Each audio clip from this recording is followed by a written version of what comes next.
I know what you're thinking. I know what you want to say. I know what you know you shouldn't say, but you want to say so badly. I am stung by your words. Yeah. Uh-huh. You lying sack of. Hello, everybody, and welcome to episode 523 of the Dead Robot Society. I'm Terry Mixon. Joining me, Paul E. Cooley. What's that? Are you sure you're not part of like a Budweiser commercial? God, I would never be part of a Budweiser. That's one of the Bud. stinkiest beers on the planet. Why? Although the reason why everybody drinks it, very successful commercial campaign, has nothing to do with the fact that it's piss. All American beer, pretty much, except for the craft stuff, is Yeah, similar. pretty much. Yeah, pretty much. Pretty much. Anyway, that notwithstanding, What you been up to, man? I going crazy. Let's see. I've taken all the edits available on Evolution. I got all that done Saturday, I think, including rewriting a few things here and there. And that was mostly painless, surprisingly painless. Well, then that just means something big is coming down the way that's going to roll over you. Yeah, probably. Anyway, there were some comments that I got about people couldn't figure out where, because of the way I had written it, because I was stumbling around. I think when I first started it, I always started out in the present and going back to the future, or back to the past, back to the future, back to the past. And apparently people got confused by that. So ripped all that shit out, fixed it. It's more linear now. I think everybody will be to just shut the fuck up and read. I also started recording. I've got the first chapter of Evolution completely put to bed. I mean, completely put to bed. Now I only have 34, 35 more of them to go. So I'll be doing a little bit more recording this evening, trying to get this chapter finished and possibly the third chapter done. And then it'll be time to get back to Derelict. So been writing a bit on Trident, getting here and there. If I ever figure out how to close this scene off, the story might actually get moving again. It's the fight scene that won't end, damn it. So I gotta close that off, and then I should be ready to go on the rest of Trident. But I'm excited. I figured out a few things this weekend about Soul and Beyond, so I now know I can start weaving that in, and gonna lock down a few things, and I feel much more confident about how I'm gonna end the Derelict saga. So What end? yeah, It's going to end? it's gonna end. The Derelict saga will end, but the Soul and Beyond universe is far from ended. So there's a lot more shit to tell. Stuff in the past, stuff in the future from where we are now in Derelict, and of course, everything that takes place after what happens at Derelict. Just when you think you've reached the end, you discover that was only the first door. You thought we were going to A to Z. No, this was just A to B. And I can't guarantee that B to C will have any of the same characters. We'll see. We shall see. So this particular leg is going to be over. I'm excited to get there because it's going to be a lot of fun to get there. So looking forward to that, but got to get Evolution put to bed so I can get that sucker out into the world and making me some cashola. Plus, I got all these obnoxious listeners and readers who want another story out of me. I don't know why. Those unreasonable BOs. I know. It's just ridiculous. Just ridiculous. So anyway, I want to give them what they want. More oil slick monster is going to do increasingly cool, more and more cool things. You know, you need to have like a kaiju sort of thing where you have the black versus the plastic swamp monster from out in the ocean. Some big old conflict.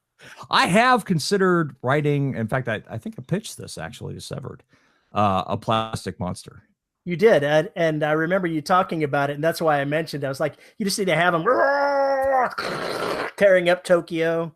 Tearing up Tokyo. I'm tearing up Papua New Guinea. Destroying Port Moresby. There we go. Which, from what I've read, would not necessarily be a bad thing. It might be called a fresh start. I don't know. Just saying. I'm just really excited to get through this so I can get moving again. We only put out one book in 2018, but I've got another one that's ready to go in 2018 mostly, and we're not going to make the publishing day for December, I don't think, but Next year, I've got Trident, I got Extinction, I've got some toning down stuff I want to do. So we're going to start 2019 out with a bang. Anyway, that's what I'm up to. What are you up to? Still writing, not as much as I should, but I'm almost halfway done with Raid on Terra. Looks like they may get there after all. Bullshit. Based on the episode we just had, I'm confident you could fit a Squirrel 3 in the middle between now and when they get to Terra. It's totally true. I'm confident. We're going to be talking about this next week. In next week's episode, Terry says, shit, they're not getting to Terra. Nope, that's too soon for me to know that for sure. It's going to be the end of the month. It'll be the end of the month before I know that for sure. They're never getting to Terra. Oh, they're getting to Terra. They're never Those bastards are getting to Terra. Ah, lies and propaganda. What they find there will be totally unlike what they thought they were going to get there for. But hey, what the heck? Yeah, that sounds like Terry Mixon. So that's when do you think you'll have that one ready? I was hoping to have it done by the end of the month, but I'm having a tooth pulled tomorrow. So it's probably going to be like the first week of January when I finish the draft. But it's going to be close. I literally am over 40% there. Sweet. Absolutely sweet. Let's see. The second omnibus for the Empire series, including the short story Assassin's Retreat, is done in audio and is up on Audible or ACX being approved and going through its review process. Maybe that'll happen before the end of the year. That would be awesome. Huge kudos to Veronica for doing that. It's going to be awesome. Yay. What else? I keep having people nag me to get onto the next post-apocalyptic story.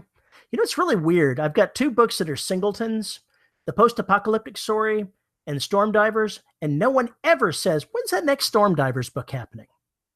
I've never had one person say that. Interesting. But I've had a bunch of people ask for the next post-apocalyptic book. It's very strange. I think that means either you effed up the marketing for it or just people weren't interested. In which one? In Storm Divers. Yeah, could be. But since I'm cutting things out of doing next year, I guess I know which one is not going to get a sequel next year. Whoops. Yeah, well, what are you going to do? But I want to write the next post-apocalyptic. I really do want to write the next one in that universe. I also want to write that lit RPG book that I've been threatening to write. So there's going to be some new things going on next year that are different than what I'm doing now. Sometimes you got to let some stuff go so you have room to do more stuff. At this point, are you even bothering to put together a plan? I have a plan. It changes every couple of weeks, but I have a plan.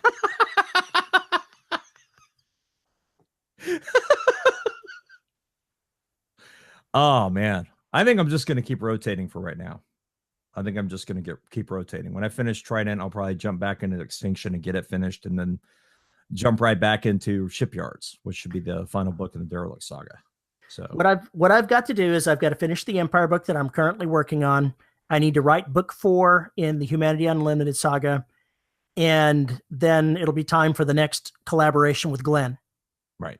After that, then I can write something fresh. Yay! Something fresh. Do you have any fresh ideas?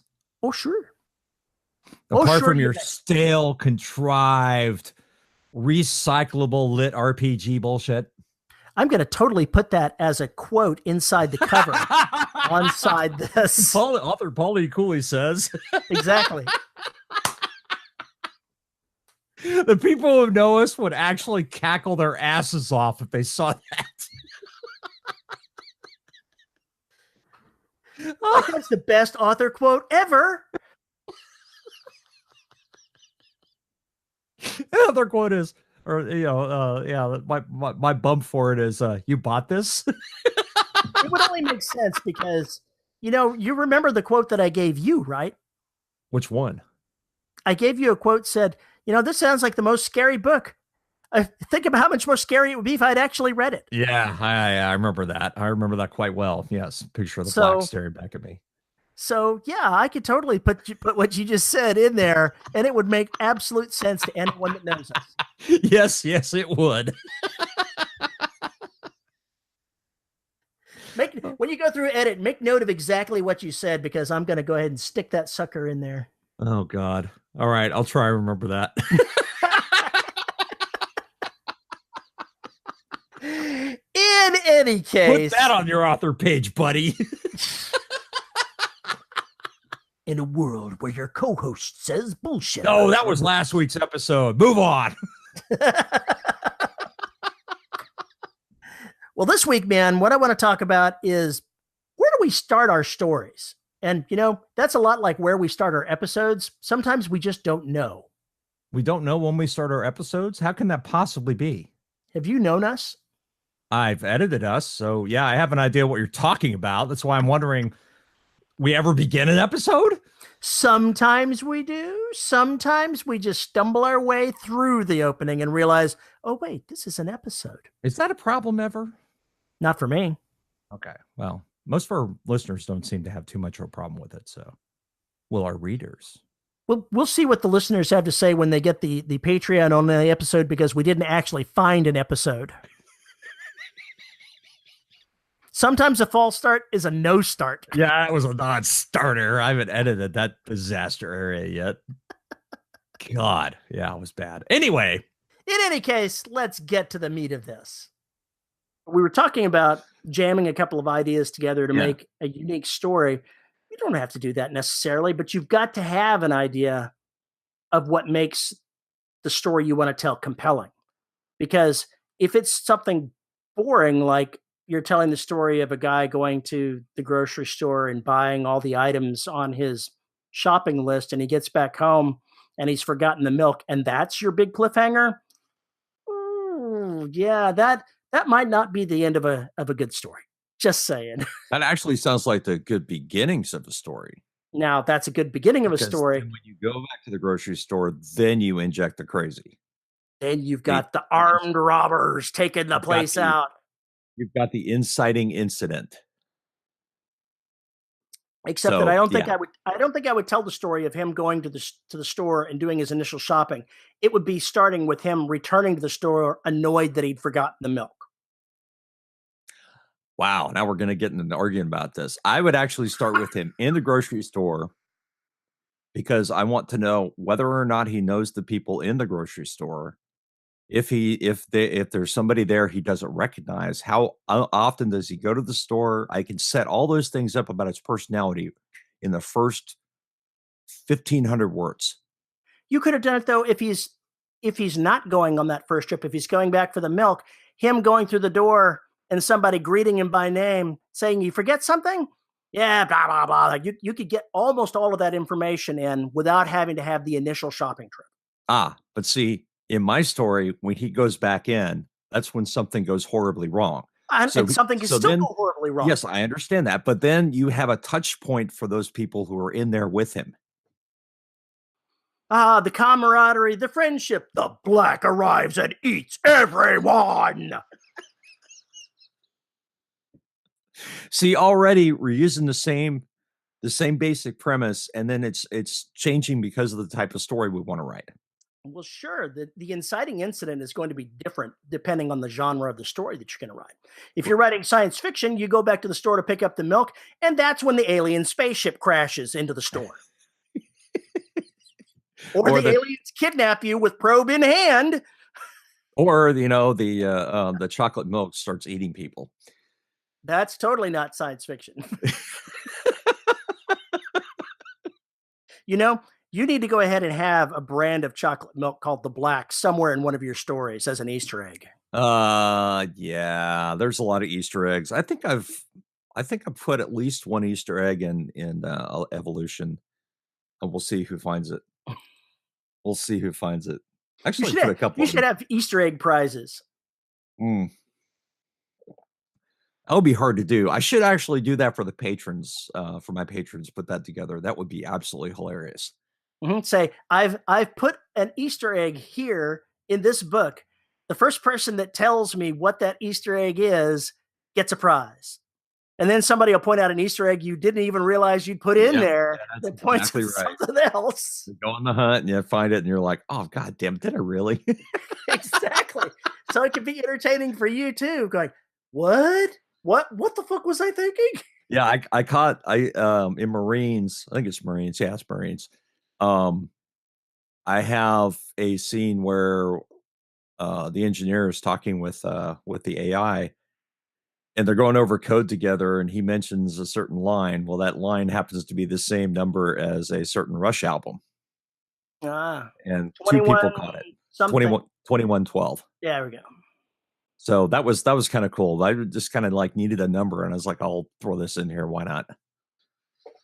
So it's kind of cool when they find that kind of shit. Means they're reading very closely. So that's awesome. I've had people write me in and say, oh, I think it's really awesome that you did this and homage to this other thing. And I'm like, I did what? Yeah. Welcome to the freaking universe. But that brings up another point, which is not only can you meld all this stuff together, like we were talking about this, this beginning that sounds similar, but then there's a different way of executing it. So this goes back to the whole trope thing. You can take a trope from something else and mash it together perfectly fine. Sure. It's fun to do. And I actually think it does make the story better. So are you talking, when you say tropes, are you talking taking, say, a mystery trope like solving a murder and mashing it into a black type horror story? What do you mean? Be a little bit more clear when you say tropes, what you're talking about. Yeah, more or less. Like, for instance, you have the same old mystery thing where you've got a dead body in there, right? There's going to be an investigation or whatever else. But then you can take, the outlandish side from the sci-fi and use those elements to either affect how the body is there, the crime that was committed, or anything else. But it's still a murder mystery. I know how you can do that. You've got a murder. You have the person that's dead taken to the morgue, and the guy that's about to do the incision on him notices that the dead body's finger is tapping the Morse code thing, and it's Morse code, but the guy is totally dead. DED, dead. And his finger is still tapping out a message in Morse code. Oh, and you just gave Paul another idea for another book. I am here for the brainstorming, man. No, I love this shit. You were here to make my life hell. That's what you're here for. Make a note of this before you forget about it. I would never forget. Yes, you would. I would never forget. You're over 40. Forgetfulness is part of your nature now. Right. It's written down now. I hope you're happy. I am happy. I live to serve. You live to serve. You're such a jackass. As opposed to I serve to live, which could be a totally different story. Yeah. Yeah, I might go better in a certain erotica category. I wasn't thinking erotica. I was thinking of trapped human slaves on an alien world that you better serve them or you become gruel. And then the rebellion that comes out of that. Yeah, that's always good. Isn't that how we got Battlefield Earth? I try to block out my reading of Battlefield Earth. You say that, yet for the last 3 weeks it has been referenced. I think there's some kind of feedback loop going back and forth between the two of us. It could. I just can't. Thankfully, I've never seen the movie because I don't think I could stand seeing John Travolta dressed up like that in anything at all. I watched it. I'm not sure I can stand seeing John Travolta. I don't know that I've seen him in anything recently, so that may not be much of a risk. My understanding from IMDb and Rotten Tomatoes is it is definitely a movie you should stay the hell away from. That's what I've heard on the grapevine as well. But I read that monstrous paperback, and gosh, that crazy guy, he should not have written that book. I mean, wow, it was a pain. Now I'm going to be, haunted by Scientology because I've said their founder is crazy. You just said their name, man. They're going to pop up in your doorstep with a subpoena in hand. Here we go. We're gonna clear that out because I think they scour the internet looking for references to L. Ron Hubbard. Oh, then I'm fucked already. I think we're probably safe. Yeah, we're nobody. Relatively speaking, so. Yeah, they're still like crawling around our hard drives, but that's all right. That's expected. It's just, every other day kind of thing. That brings up an interesting point. Oh, I want to see where you're going with this.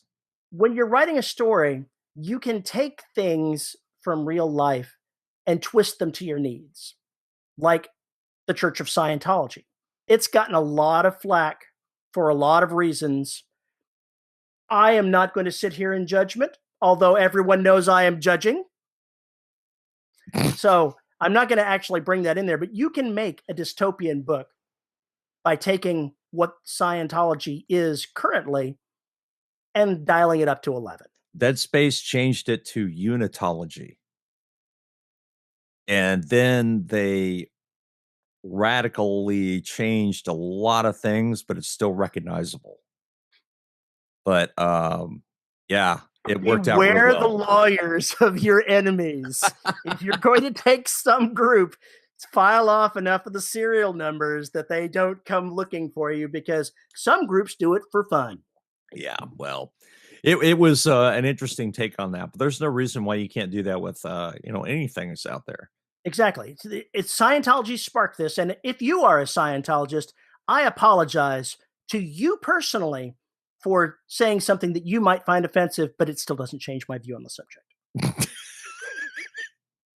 Anyway.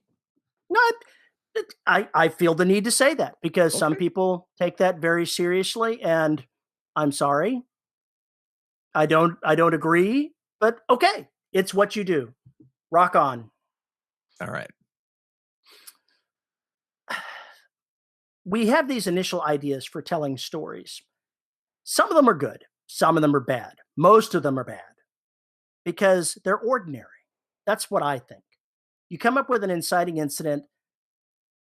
And I think that if you're going to have a story open with a bang, so to speak, you need to sort through and look for an inciting incident that suits your character, that suits the plot and the story that you want to tell. You've got to find one that is going to just grab the reader by the throat on page 1 and keep them pinned into your story as you're going along. So those initial ideas, that's good. If you're somebody like me that writes into the dark, pick somewhere, start writing. But be ready to come back and revisit chapter 1 to maybe amp something up once you've got a better idea of what you need to have to make it more compelling. Because you've got to grab that reader first thing. So if you can't be compelling, then you're not going to grab everybody that you can. I have a question for you if you're talking about that. If you're writing a sci-fi book, story, whatever, do you think it's important to ground the reader in the first 1,000 words that, hey, we're in the far future or whatever else? Absolutely. One of the books that I wrote, Liberty Station, is set 20 or 30 years in the future. And I went out of my way to set up a couple of things that were different. I took today's world and I extrapolated where it might be in 20 or 30 years. And I still get flack because that particular story, even though it is science fiction, they don't get into space until the last couple of chapters. Correct. It's basically a thriller on Earth running around until the end of the book. And that's kind of unfortunate for me, and it's a lesson learned. I probably would have done it differently if I'd have known any better, but I didn't. So it's done, and it's out there, and you just have to march on. Okay. And I got similar shit for Derelict, the first book, them not actually getting to the ship really till, the end of that book. Folks, don't go back and change anything that you've already written. You've written the best thing that you could at that point in time in your career. Could you write something better 5 years down the road? Absolutely, you could.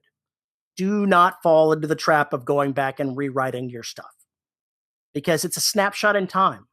It'll always be a snapshot in time. Look forward. Do not look backward.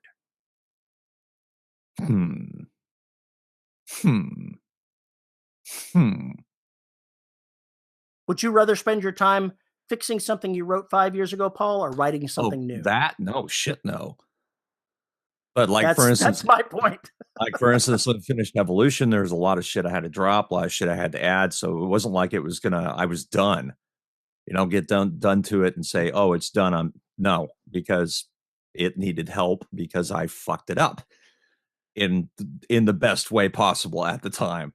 And it worked out well, but it meant I had to go back and do a lot of work. So it wasn't like just finishing the end and going, okay, all I need to do is run it through a spell check, get somebody to look at it, and then I can throw it out the door. There's still a lot of stuff that's got to be done on that other side, but that's before you put it out. Once it's out, yeah, I wouldn't mess with it. I am so different than you. I pretty much have to have a spell check when I'm done, and I'm pretty much done. I had to, yeah. We write different things. We write differently, and it's all cool and groovy. It is. There is no right way. There's just a ton of wrong ways. Right. It's just in this particular case, I didn't discover the book's soul until the last third of the book, which meant the first third of the book needed some serious help. So I only hope with my current book that I can actually get to Terra this time.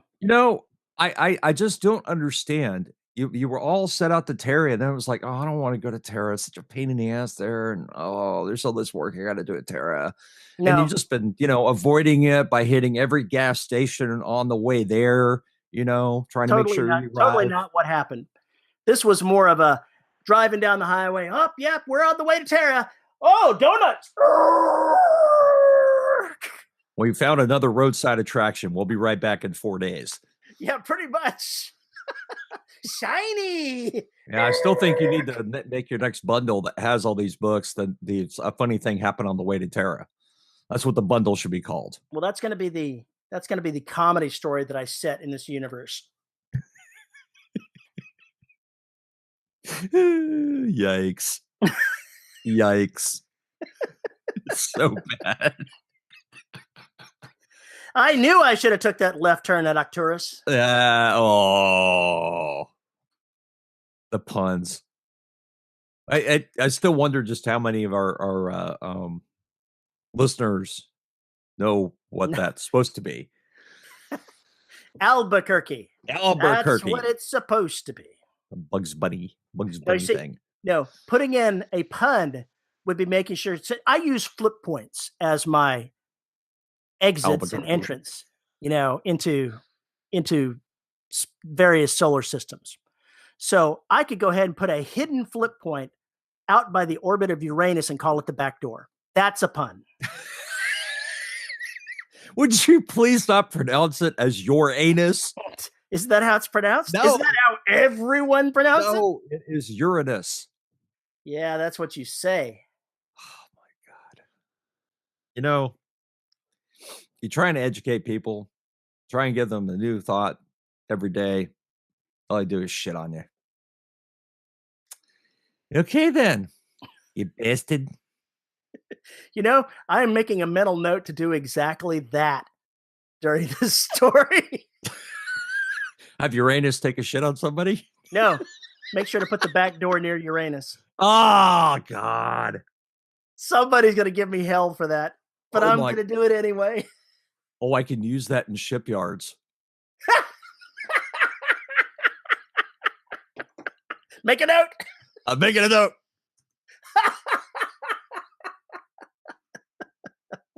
See, this is what we do as writers. We amuse ourselves, sometimes to an unhealthy degree, but that's how we have fun telling stories, is we amuse ourselves. I'm just looking at this sentence. I can see the reader now. Here's the review on Amazon. What is this guy, 12?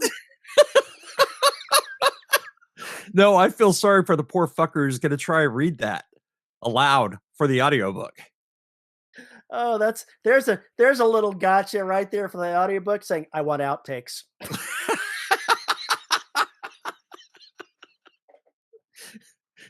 need to ask my patrons, do you want an entire reel of Cooley outtakes for the next audiobook production? Because there should be some doozies. Well, you know what? You should have that as a Patreon reward.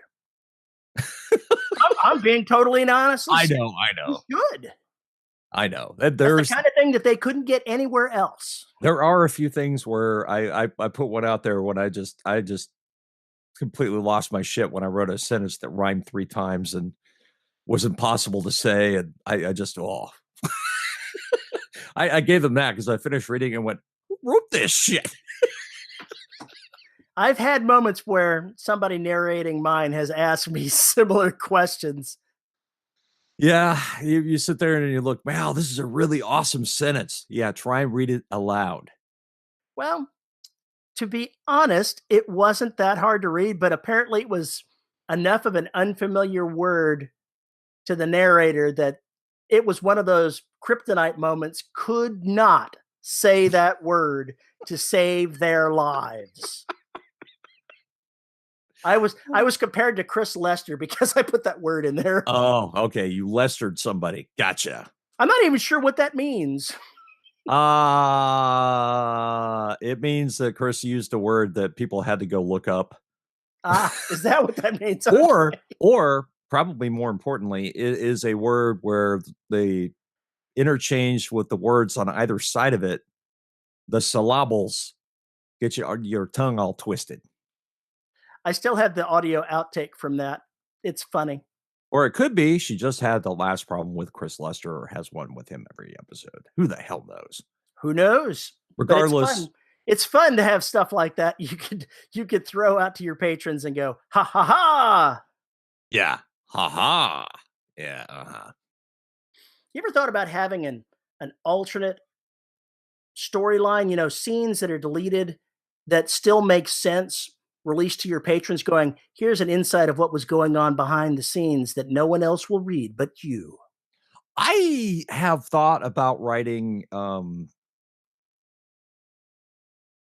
Red, which would be what happens between when Black leaves to return back to Neptune, what happens while they're in the air on their way back. The only problem with that is that it would kind of ruin the surprise of them when they get to Trident as to what they're facing. The story this is a totally made up piece of story, obviously.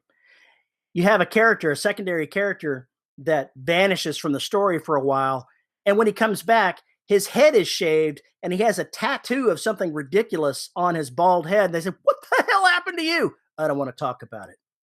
And it is never mentioned again. And the side scene of what happened to this poor bastard that he ended up with a damn tattoo on his head, his shaved head. I don't want to talk about it. No. So that's really a good question I have, though. Okay. Rephrase it. What? I've lost track. I was talking so much now, I'm not sure what I'm answering. What's the question? Writing these little novellas that basically tie or happen between events that occur on the main storyline. Mm-hmm. But could they possibly not? Would you not want to do that because they could spoil parts of the main storyline for the folks that read both? It depends. When do you intend to release it? That's the other question. You can write side stories like you're talking about there, what happens with Red. If you release it after the main story that it would spoil is out and been out for a little bit, then you could put a little note in the front going, you probably should have read this other book before you read this because I spoil shit here. I have to think about it.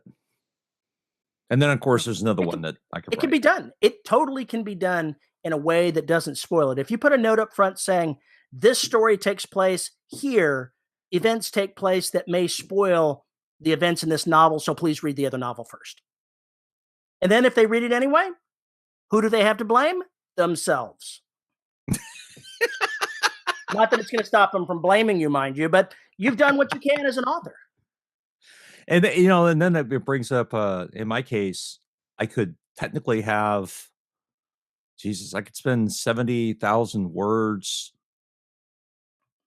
getting all the little novellas that happen on this other side of this other timeline, could basically stack them all in the same book with Black arriving. I could do it that way too.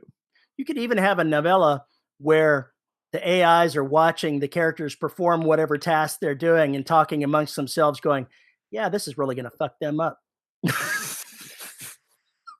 Be like the Watchers in the DC universe, just watching over everything.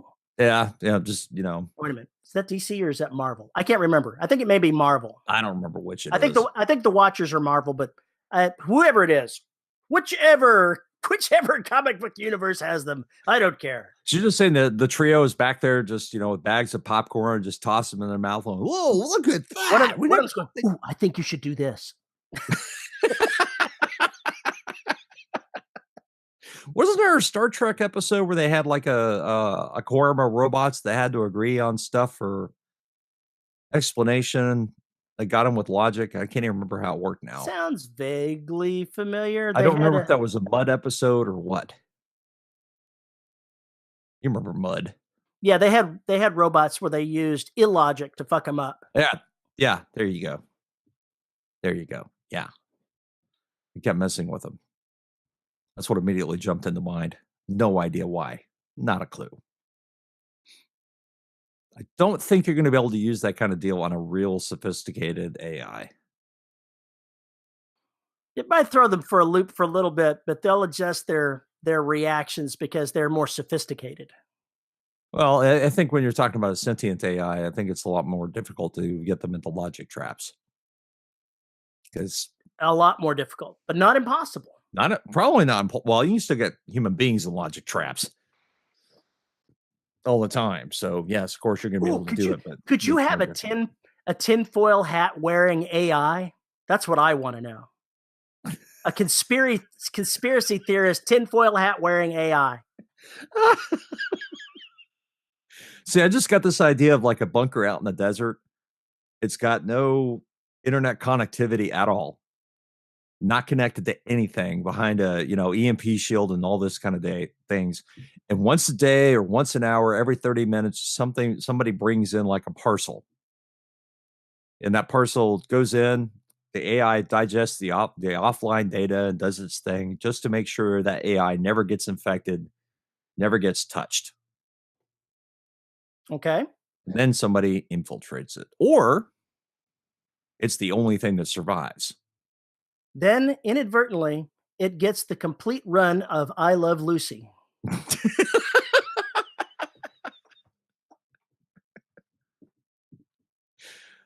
Can you imagine a dystopian world based on I Love Lucy?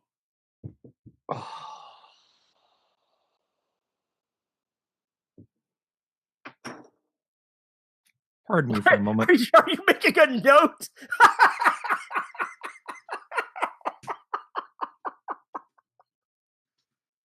That's ridiculous. Oh, I was talking about the Lucy thing.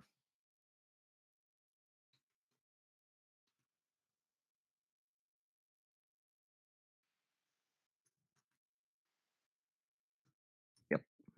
I get. Sorry. Just another idea for another book. I live to serve.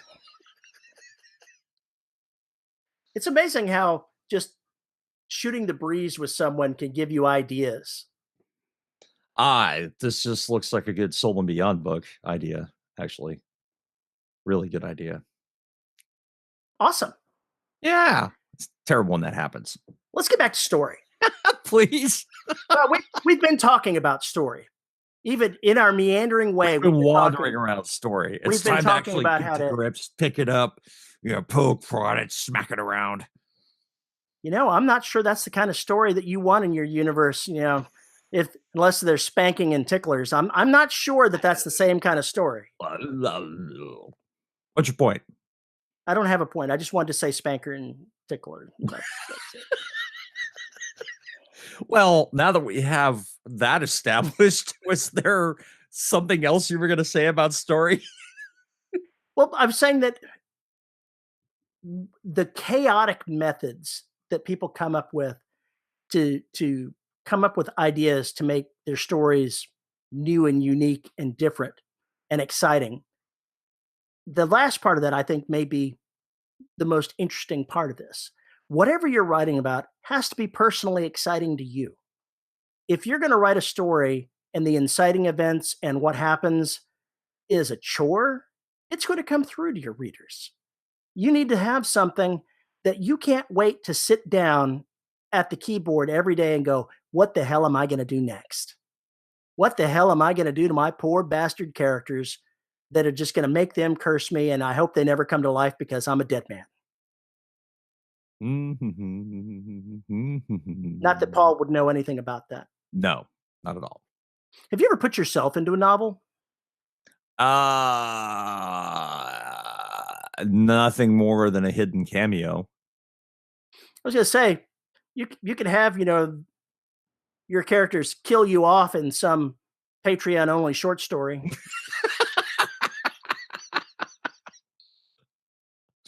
It needs to just be a series of stories in general, list of characters that would love revenge on the author. You could be like a holodeck thing where they go in and a different set of people kill you every time for different things that you've done to them. You remember what you did with me down in that sewer? Here you go, buddy. Have a good time. It'd be like the scene from Altered Carbon, but your torturers are all the former characters. Yeah, I like that. Be cool. It really would make an interesting Patreon story to see you get your comeuppance by some of your characters. Maybe that's torture for ooh. Make a note. God damn it.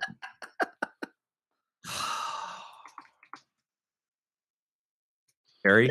This is a very productive day for you, Paul. You're getting lots of story ideas. Yes.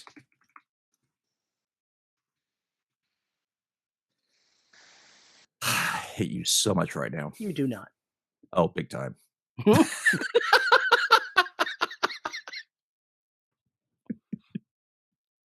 How long has it been since you wrote a story that wasn't science fiction?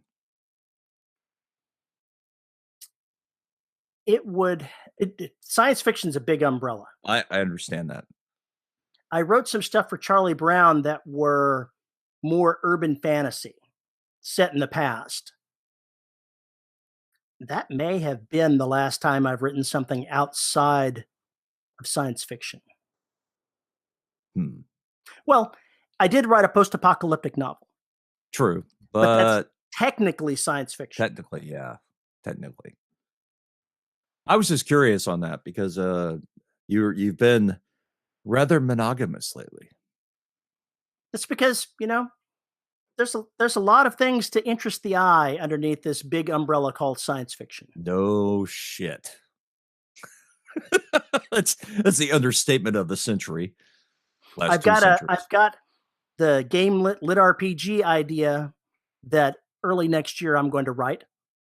Technically, that is also science fiction, even though it'll feel more like fantasy. It makes me wonder, where would you shelve something like game lit? If you're wholly in a made-up universe, it's almost like science fantasy, which is a thing. Yeah, maybe. Well, I guess technically it's science fiction because you're using something technological to get into the world. Mm-hmm. But yeah, it's a fantasy story told with a science fiction cover holding it together. That's one of the things about science fiction is that you can tell it's an umbrella that goes over everything else. You can write any kind of story inside science fiction. You want to tell a horror story? You can tell a horror story. You want to have a murder mystery? You can have a murder mystery. You want to tell erotica? You could tell erotica. Any kind of story you can imagine under the sun can be made into something that is science fiction. Yeah. That's also what I'm really learning to love about it. Now, doing a historical romance underneath science fiction might be a challenge. Might be. but it could probably still be managed. Well, you just add the alternate. Time travel. Bum, bum, Add an alternate bum. tag in there, and you're done. I mean, well, what was that movie with Christopher Reeve? Shit. No, it wasn't Time After Time. It was shit. I can't remember. He's in a hotel room and some ancient hotel or whatever, and basically slips out of time. I don't know that I've seen it, so I don't know. God, I can't remember the name of the movie. Somebody will know what it is. I'm too lazy to go look it up. But that was a fantasy story, but it wasn't. It was a drama. It was a romance. There was a story that I can't remember who was involved with it, where a woman went back in time, and I can't even think of the reasoning behind it, and fell in love with somebody in the past, and then came back to the present and brought him with her. And that I remember that particular movie because it came out with just a little bit more drama because whoever was writing it didn't quite grasp the implications of time travel. Oh no. How so? They had in the beginning the beginning of the story that the person going back was related to the person she went back and met. And Okay. there was descendants and the whole incest thing didn't come out until the movie came out, and then everyone's hair exploded and they had to do a quick pre-film edit, change. Holy shit. Oh yeah, I remember hearing about this bullshit.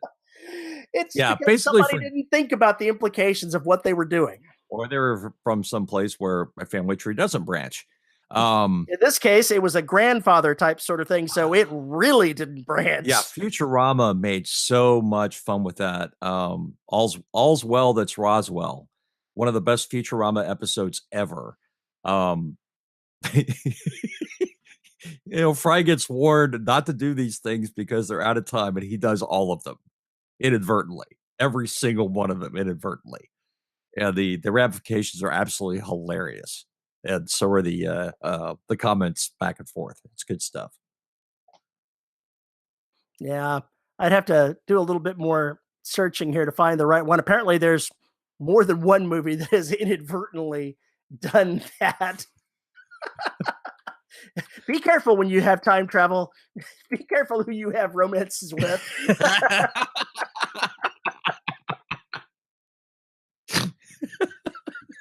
Yeah, I think time travel, you have to get snipped before you go. That's where that's got to work.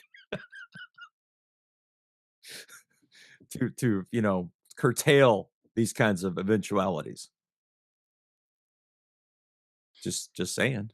It's crazy stuff. crazy stuff.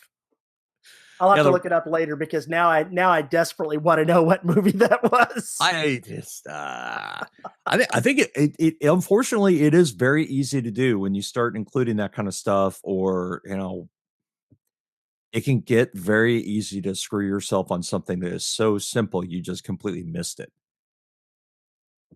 Hopefully your beta readers will help you find that kind of stuff. Hopefully. Otherwise, you might be in big trouble. You might have your cousin's uncle's son suddenly be your wife's daughter's brother. I don't know.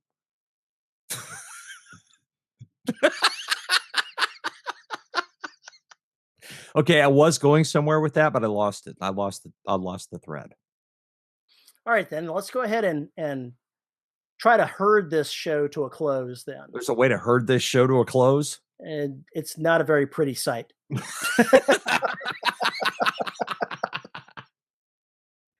On that note, if you had any advice for someone in coming up with a story for their novel, for their short story, what is your advice to them? Wow. Oh, God. Talk about getting jumped on. Oh, didn't see that coming. Yeah, didn't see that coming at all. You bastard. It doesn't matter where you start the story. Start it where it starts in your head. Then you can go back and worry about finding the actual start point. Startings, Pratt, who was one of my profs at CSU, said you never start at the beginning, because there's all this stuff that's leading up to that, and depending on how you write, you may cover it differently or anything else. But bottom line is, when the story starts, there's story behind it. Whether or not you have to go back and write that story that's behind it, that's up to you. But start with the character that talks to you. Start with what they're doing. Find where they're going. But you have to, if you don't know what you're doing there, you got to let them lead you a little bit. Dan Brown, when he was talking in the first couple of episodes of his masterclass, was saying how you don't have to develop your characters before you start. You can go ahead and leave large portions of their background fluid to perhaps make up for a story need later on. And that came in helpful for him when he was writing a scene or writing a book that at the conclusion of the book, he needed a helicopter pilot, which was, not a easy sort of thing to stick in with the cast of characters that he had left at that point in the story. Because I think this is the one with the Vatican and the antimatter bomb. So you're inside the Vatican and you need a helicopter pilot. Not exactly easy to figure out where you're going to get a helicopter pilot.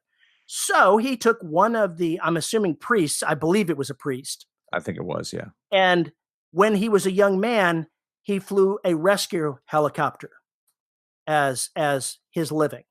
So he had the skills. Brown had to go back and insert a couple of things to not have that come out of the blue. But because he hadn't written this character's background in stone, he was able to retcon it into the novel he was writing and make it so that it worked. And the character thus suited what he needed at that time in the book. Yep, that's a good way to do it. It's the best way to do it. These people that write out their characters on character sheets before they ever put word one to the paper, how do you know that any of these characters are going to be needed? I see writing a story as a pinball machine sort of thing. The ball is going along, and what you need depends on what the ball bounces off of. Do I need a character that can do this? By the time I get to that part of the story, maybe not. I don't want to work out the characters ahead of time because the needs of the story dictate who the characters meet. Right. That's how I see that. I think those story choices that make a big deal. If you decide that you want if you're not comfortable dealing with 100 freaking people on a ship, find a way to thin the numbers. You've never had any problem with that. Well, I thinned the numbers on the ship before they ever started by setting it up that there was a reason why there were so few of them.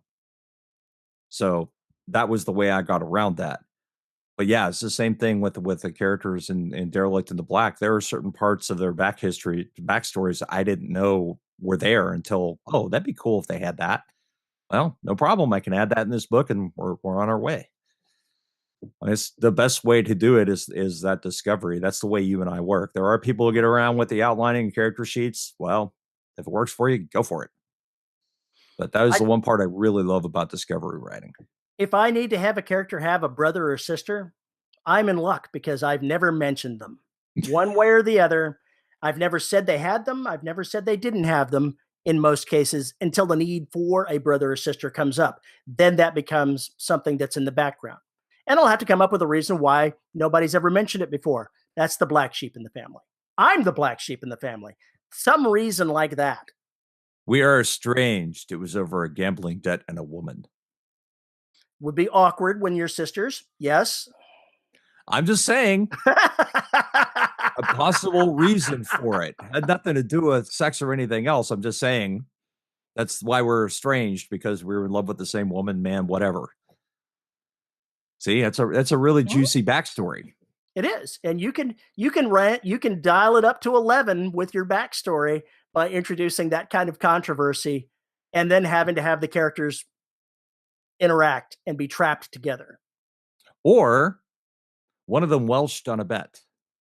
Oh, damn Welshers. And then don't ever tell anybody what the bet was and make it something just absolutely ridiculously trivial. That's family for you. Exactly. It's like an Alter Carbon when he's playing rock, paper, scissors with himself.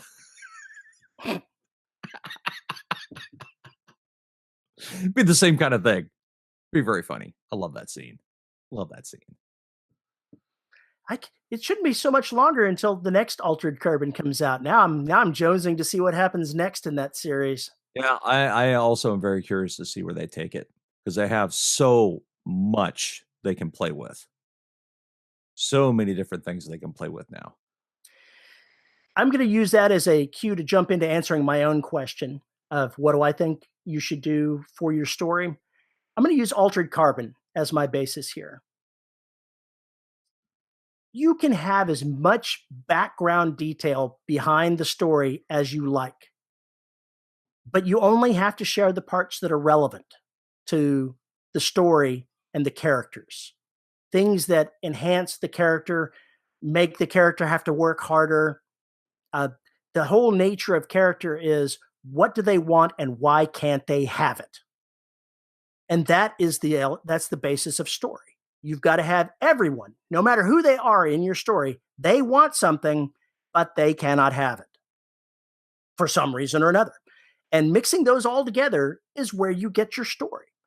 Because I'm one of those people that believe plot is subservient to character. I want to see the drama. I want to see the characters' emotions and feelings and strivings. I don't think that people read stories for the plot. I think they read them for the character.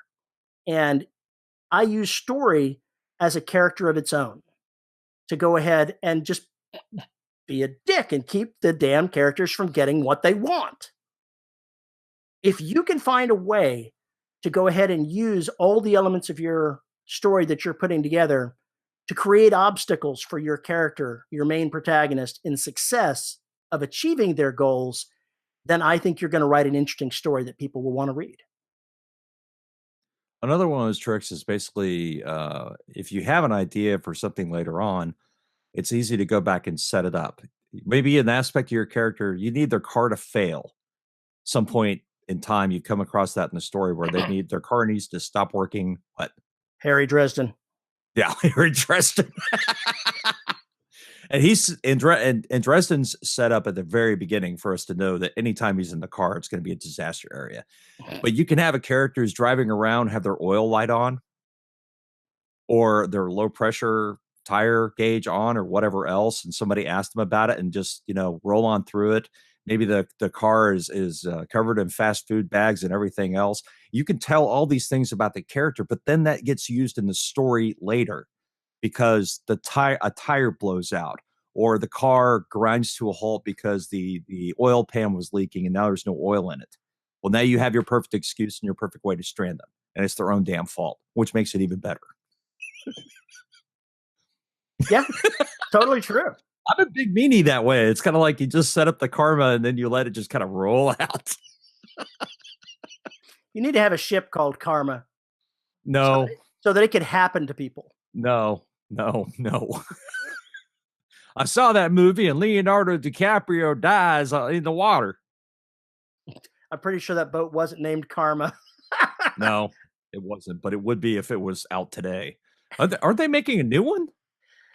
Well, they're making a new one of everything else, so why not? Titanic Part 2. This time we're ready for the iceberg. It's got like this huge middle finger on the front of the boat. Used for the iceberg breaking. I remember an iceberg reference in Gilligan's Island where the skipper orders Gilligan to go keep a watch out for icebergs, and Gilligan's aye, icebergs. A freaking iceberg makes it that far south. Yeah, we got a real problem. He just wanted to get him out of the way. Of course. So, yeah. God, somebody could take the characters from Gilligan's Island and set them in space and write a story about that. I imagine somebody already has. Probably so. Listeners, if you know of such a thing, please let us know about it. Because I want to see this done. Take Laverne and Shirley, put them in a robot manufacturing plant. Oh, Jesus. Yeah. That Or would be Lucy and what was her name? the Lucy and Ethel. Ethel. Yeah. Take those two and put them in there. I want to take Carol Burnett and her cohorts and stick them in there. Mrs. Wiggins.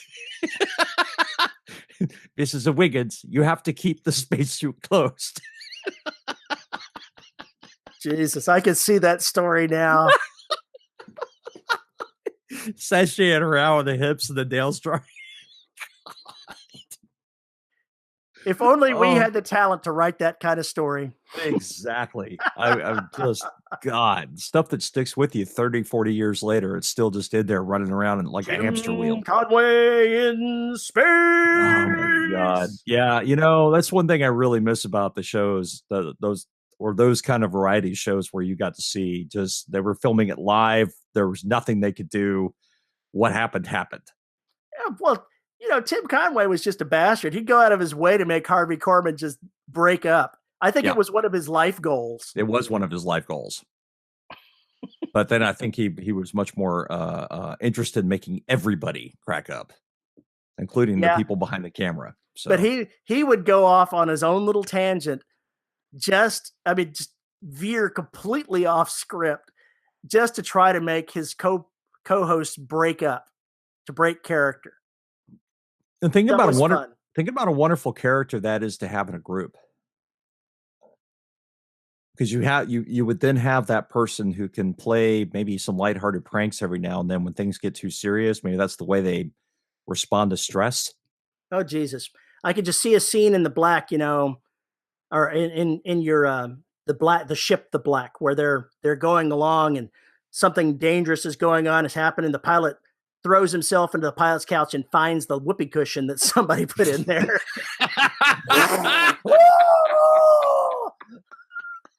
Or maybe the other Black, where somebody puts a whoopee cushion down there in the sewers in their seat and they sit down on it and about shit themselves.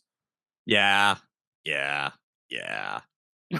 Good little details. Just need the stories to put them in. What happened to Carl? Monster got him.